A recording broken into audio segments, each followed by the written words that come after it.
I'm Nicole. I'm Geraldine. I'm Lauren. And this is Doing the Damn Thing, an entrepreneurship talk show.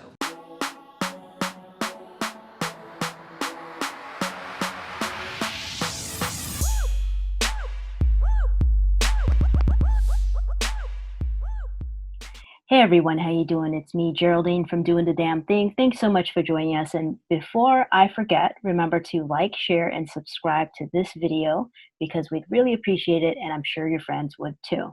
Today I'm really excited because we have a really awesome person from the Bay Area here today. It is Heather Anderson. Welcome. Woo-hoo! Heather Anderson is a really awesome entrepreneur and mother of 5 here in the Bay Area. So she's going to be talking to us today about what it's like to be a mom and an entrepreneur. And I'm going to let her tell you all about herself. Yay, thank you, Geraldine. So I run 2 communities in the Bay Area and they intersect. One is a large free support group for moms. We have 30,000 moms and we meet predominantly online in a Facebook group, but we also have real life events, parties, and do things through other apps. And then we have a sister community called The Club, which is for all women entrepreneurs. They don't have to be moms. And those 2 communities connect and intersect, and we throw events together. We support each other. It's kind of like an ecosystem. So the moms can use the businesses of all the women in the club, and the women in the club support the moms with their services and products. Super cool. And I've met and hung out with a lot of people who are in the club, and obviously with Heather and a number of people in these communities, and they're all really cool. So if that's something that you're looking for in terms of community, I highly recommend it. Thank you. They are really cool. Everywhere we go, when we throw an event, I have like the venue owner or the founder or the host will come up to me afterwards and say, wow, like, your community is so friendly and so open and so warm and so genuine. Where'd you find all these people? And it's just like, I feel like a proud mom of my people. Yeah, it's super cool. So tell us about you as an entrepreneur. I mean, being a mother of 5 and, just taking care of your day-to-day responsibilities with your business. What do you see as the challenges around that? Well, the challenges names are Phoebe, Tavish, Story.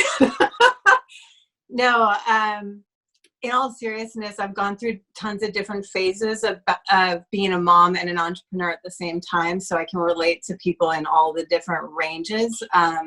In the beginning, I was a stay-at-home parent with little babies and pregnant, trying to launch things, and I've also been a commuting mom with a day job that's paying the bills and an entrepreneurial fantasy in the evenings. And right now I'm a mom working from home with a partner that's taken over the domestic duties, the children, the cooking and the cleaning. So I've done all the phases. I know how hard each one is in different ways.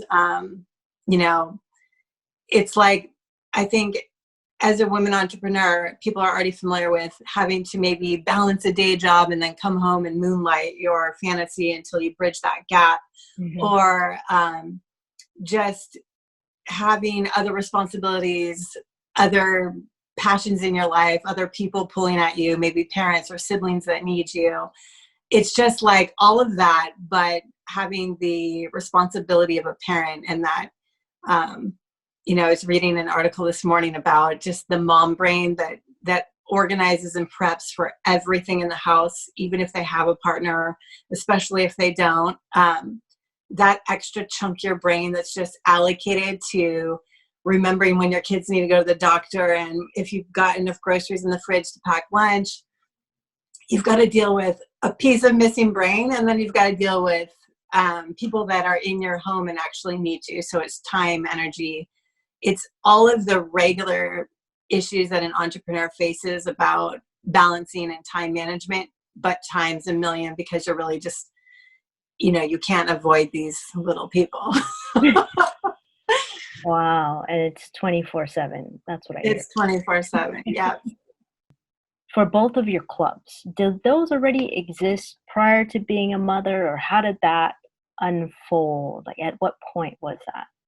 That's a great question. So before I was a mom, I did already work on building community and all of the things that make the mamahood in the club. But it was actually because I had a band and I was building community between musicians and artists in San Francisco.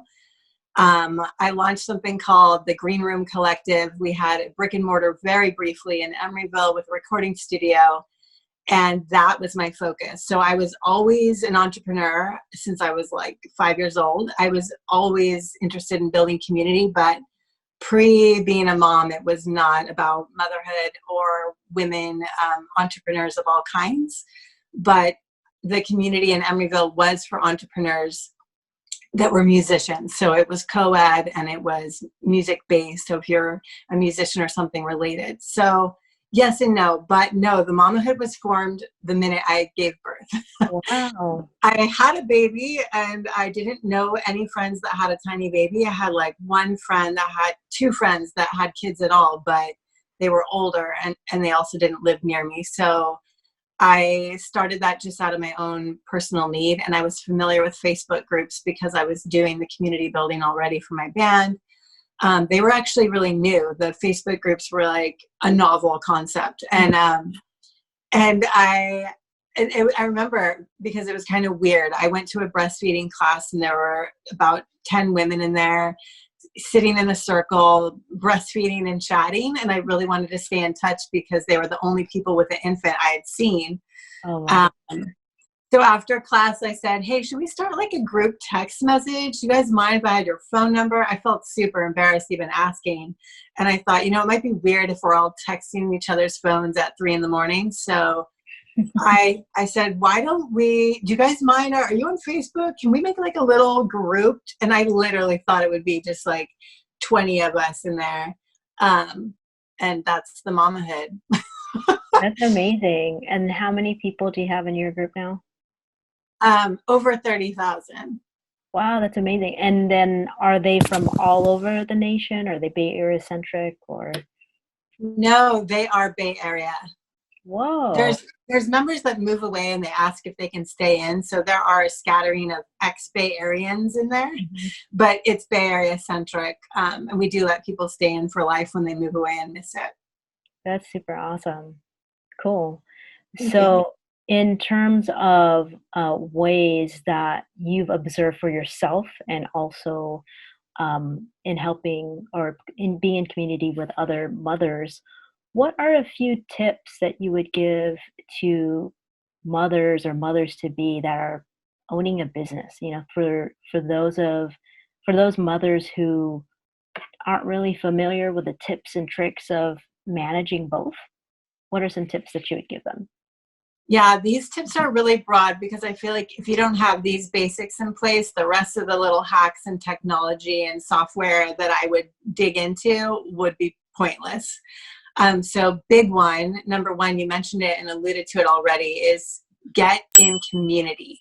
There is literally nothing more important to, I believe, any entrepreneur, but especially women entrepreneurs, because women are just so good at community. And then especially it just ramps up if you're a mom. It's like everything else I said about the needs and aid that entrepreneurs need, just everything gets heightened when you become a mom. So, entrepreneurs should all get in community, but moms must, like they must. And going with that, what does that mean? It means circle with other women entrepreneurs and ask for help. Get in that hive mind. And by help, it could be anything. It could be asking for different perspectives, for just moral support. A lot of the time, we just need somebody else to say, yeah, that sounds good. I literally to this day will call a friend and say, do you have 3 seconds? I just need to tell you something and you need to tell me if it's crazy or not. And then I tell whoever it is some idea I had in the shower and they say, actually, I think that sounds really good. Thank you. That's all I needed. Like we need that sounding board sometimes just to proceed or to have the courage. And so help can have a whole different range of appearances. And it might be literal help. It might be, I need you guys to tell people about this that I'm doing, or it might be legal help, resources. It could be anything, but you are so much stronger and so much more likely to succeed if you are surrounded by other women cheering you on, commiserating, whatever it is. But there's nothing like it. And it's really lonely without it.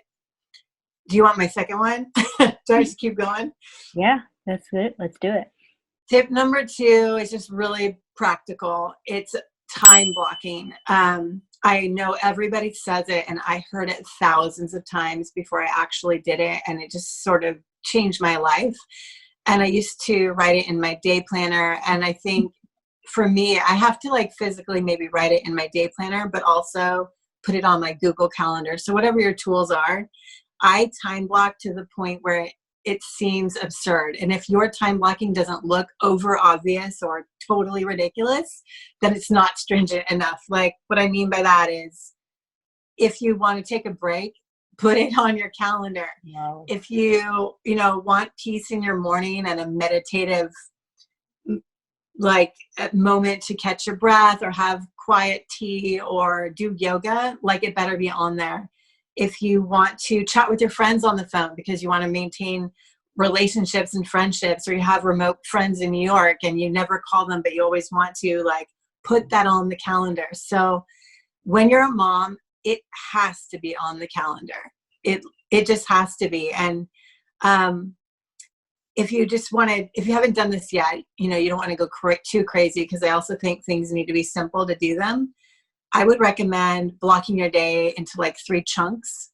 I have, last year, my best new model was to block off 9 to 12 as personal laptoping time. And that when you put it on your Google Calendar, and if you sync your calendar to like call scheduling things, it automatically won't let anybody book with you, not an appointment, not a meeting, not a phone call. And so that really protected me. It was like, that is my 3-hour block to just hone in, get on my laptop and zone out, no interruptions. And then after that, I would let people schedule meetings, and 1 to 5 was like my phone calls. So I would link my Calendly, and I never had to worry about it, because if anyone grabbed a call, they could just grab it themselves, and I knew that it would fall in my calling window. When you do stuff like that, you get into a better daily rhythm and you find a flow. And that way you can also time things together. So I knew that I'd be talking on the phone 1 to 5, so I could go on a walk. That it could also be like my exercise, because I could walk and talk. Anyway, my tip number 3 is just like the hottest word that everybody talks about. They either love it, they hate it, they're teaching it, or they're shunning it. But the idea of balance. I am one of the people who says, forget about that. There's just never a balance. I think it's the wrong word. And when people are striving to balance things out, they just feel frustrated and disappointed, because to me, it feels impossible. But it's not impossible to do something that makes you feel good. So I say, forget about balance, but don't forget about joy or happiness or self-care, and they all go together. So, how do you do that? It relates to the time blocking. You want to put that self-care on the calendar. You want to put that social life. You want to put your friend phone calls on the calendar, anything that makes you happy, so that you're filled up and your mug is filled, or your vase, or whatever you want to call it, so you can pour into your clients. But bigger than that is, instead of balance, it's more like a rotation. So that you can put focus on one thing at a time, and you're just going to sort of juggle or rotate through. So it's like, right now I'm business. Okay, mom mode. Right now I'm giving my kids attention.